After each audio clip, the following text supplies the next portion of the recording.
I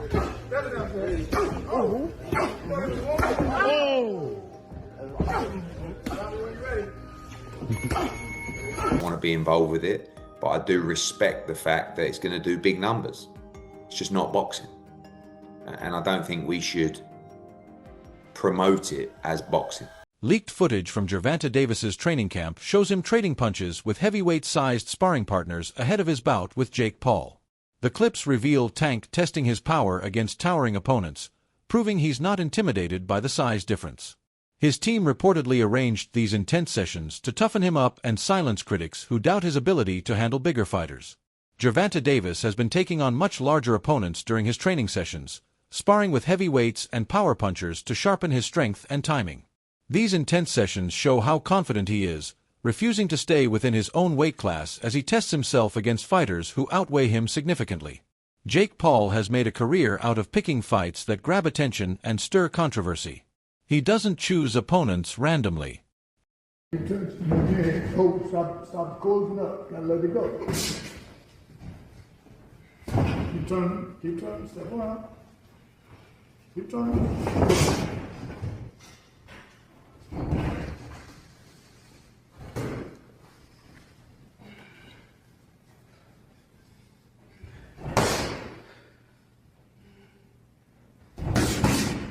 Every matchup is designed to favor him in some way while still leaving room for doubt.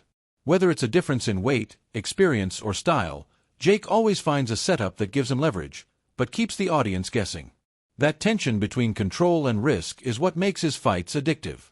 Fans know he's calculating, yet they also sense the danger that comes with testing himself against unpredictable rivals. Each fight becomes a story of advantage balanced by possibility. A gamble that leaves viewers wondering who will take control when the bell rings. Promoter Eddie Hearn believes this upcoming fight between Gervonta Davis and Jake Paul crosses a dangerous line. He argues that boxing's true identity lies in competition, not in theatrical events created for publicity. For him, this fight feels like a show disguised as a sporting contest. The size difference between the two fighters makes it clear that they are not meeting under fair circumstances.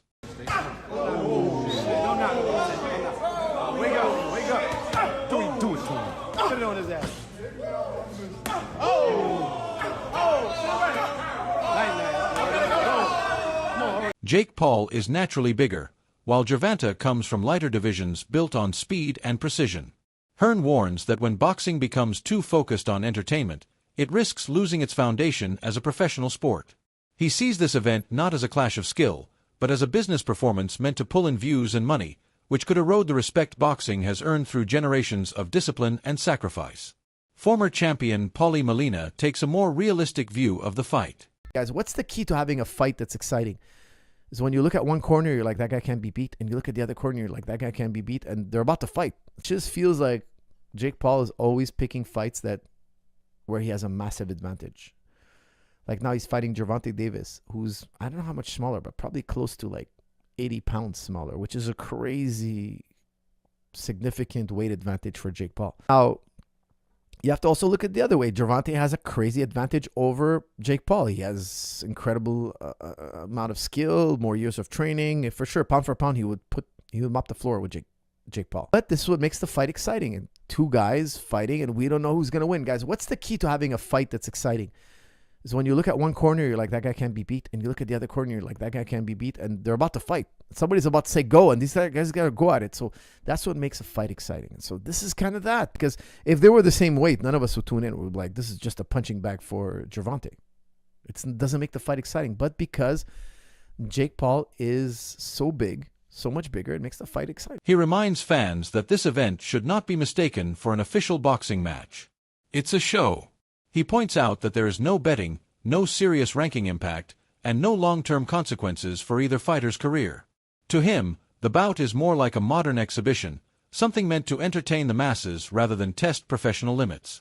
He emphasizes that people should enjoy it as a spectacle. I always said that there was a chance that Jake would fight in November.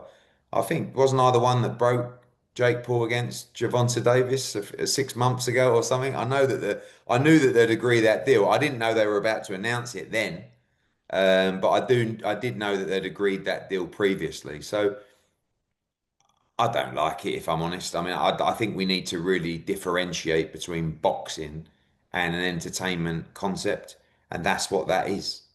It's a freak show. It's entertainment. It's a lightweight fighting a cruiserweight.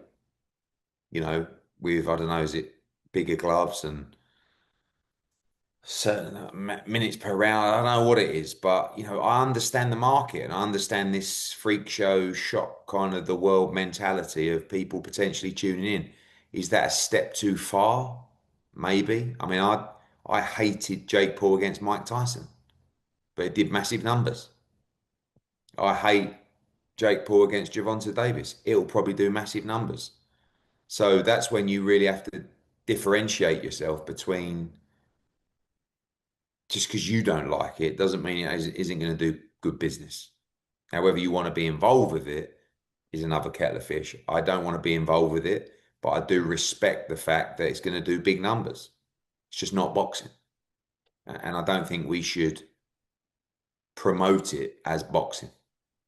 In the meantime, then, Eddie, where does that leave you with Anthony Joshua? Are you exploring other options for the end of this year, or are you still looking at that fight for the Yeah, beginning? no, we're not interested in the Jake Paul fight right now. After that, I mean, like, you know, we're not going to wait around till November. Is it November or December, whenever it is, and yeah, and see how he gets on. I mean, if he gets chinned by Gervonta Davis, we can't exactly make the Anthony. Not a competition. Malignagi's take reflects the frustration of many purists who feel that boxing is drifting toward showmanship over integrity. But at the same time, his honesty shows that this is where the sports business side has evolved, where personality and promotion can outweigh belts and titles. It anymore or too small for him and whatnot. But in this situation, it is an exhibition. So you've got to keep in mind that this could be set up. This could be like WWE. This one could be set up. I don't know. I'm not saying it is, but this is not a sanctioned fight, champ. This is an exhibition. And an exhibition means you cannot bet on it. You cannot bet on the result. If you remember, this is why they changed the Mike Tyson fight from an exhibition to a real fight, because they realized, you know, an exhibition, you could stage it and they couldn't take bets on it. So this is an exhibition. There is no betting on it. So that means I'm not saying people are going crazy with the opinions who's going to win, who's going to lose. You don't know what size gloves they're going to wear. You don't even know if they're going to stage the whole thing, because this is something that as an exhibition, it's not illegal to stage it. So I think this could be all kinds of crazy, wacky stuff. This is a bit of a circus, in my opinion. Who would you think should win that fight? Would you think that Davis should be able to get in there, even though the size did 100 pounds? Do you think he should be able to do it? If they don't stage it and don't kind of set up a sort of a mild sparring session, I'd say Davis has a chance. Depends on the size of the gloves. Because here's the thing: Jake is probably 100 pounds bigger than the guy. You know, that's a lot of weight, Carl. You know, you've been in a boxing ring. That still counts. And if you make the gloves small, Gervonta could technically hurt Jake even if he hits him. But the problem is the gloves are small. Jake could also hurt Gervonta because Gervonta's so small. Gervonta's so much smaller than him. You know, so do you make the gloves big and then really who's got an advantage? I don't know. You know, technically Gervonta's a lot better boxer, but he's so much smaller. I've stood next to Jake. Jake's a big guy. It's like I said, it's a bit of a circus freak show, and that's why I don't put it out of the question that this exhibition could be a bit staged. Wade Plemons from the Wade Concept describes Jake Paul as a master of manipulation who understands how to use fame and ego as weapons. Jake doesn't just throw punches. He plays psychological games that pull opponents into his world. He knows how to build tension, provoke responses, and turn challenges into viral moments. Also, and again, Jake's only been boxing for 5, 6, 7 years now. It isn't necessarily far-fetched to try to have his own advantages when trying to fight other boxers that have been far more experienced than him. But this one's a little too much, right? This one is crazy because of the massive weight difference. It doesn't make a ton of sense. But again, as far as a sport fight is concerned, I want to make sure I make that clear. Again, this is not me hating on it, because I do think that both guys have been very upfront with what they're doing in this fight and what their goals are with these kind of events. But the narrative Jake's trying to create as if this is like proving anything for him fighting a real fighter when Gervonta is so much smaller than he is. It'll prove something in the fact that Jake is willing to put on great events, but it won't prove anything to the people that are asking him to fight a real fighter. I will say though, if Jake goes out and flatlines Gervonta, the casual audience that will say Gervonta smokes Jake completely and utterly, like it wouldn't even be close, that will change their minds a little bit. Not the people that know boxing, But the people that are going to watch this, the casual viewer that know the name Gervonta Davis and know the name Jake Paul, if he is to compete with Gervonta at all or look good in that fight, people will in some way accept that. Or they'll do the other thing where they just say the fight's rigged, which has never been the case, but you get what I'm saying. What Jake is doing is trying to convince a casual audience that he belongs in the ring with bigger names. If he's able to hurt Gervonta at all, that might actually do it. Despite the circus surrounding this event, Gervonta Davis is approaching it like a serious challenge. Insiders from his camp describe him as focused, disciplined, and intensely prepared. His sparring partners have been noticeably larger, showing his commitment to facing the physical challenge head-on. Observers at his press appearances have noted his calm posture and sharp focus. He isn't distracted by the noise surrounding the event. For Davis, this is not about fame or spectacle. It's about proving that skill and precision can overcome size and showmanship. The fight is personal for him. It's a chance to defend boxing's technical foundation in a matchup designed to test his limits both physically and mentally. In the press conference, and you can just look at him and tell, like, no, this dude he's gonna get this money for sure because there's so much money out there to be had. But Jake Paul better be not playing around, man. Not get cute, not play any games. Don't hit him in the back of the head. Don't rabbit punch him. Don't do any of that stuff, man, because Mike Tyson. First of all, Mike Tyson, a lot of people think Mike Tyson was pulling punches on Jake Paul, and a lot of people think that Anderson Silva was pulling punches on him too. You're not going to have a little Gervonta out there pulling punches on you, man, if you're out there playing games. So, I don't like the fight at all. However, as far as it being an entertaining situation, I almost guarantee you that fight itself is going to be entertaining.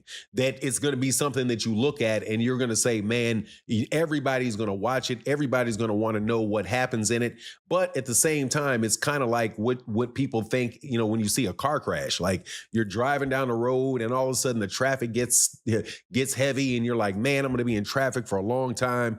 And then you drive forward a little bit and then you see, oh man, this is some accident on the other side of the road and everybody just slowing down to watch. That's the type of entertainment that you can expect from this fight between Gervonta Davis and Jake Paul. There's going to be a lot of people watching it, but I got to say, man, you really can't blame the guy on what he's doing.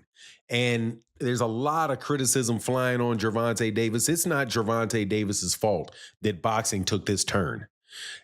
This turn of these exhibition fights and people not... Wade explains that Jake lured Gervonta Davis into this fight by using wealth, attention, and the promise of huge financial gain. In other words, he made it impossible for Tank to ignore. Jake's confidence and marketing instincts turn each of his fights into a global event. He understands that the real victory comes not only from winning in the ring, but from controlling the conversation before and after the bell.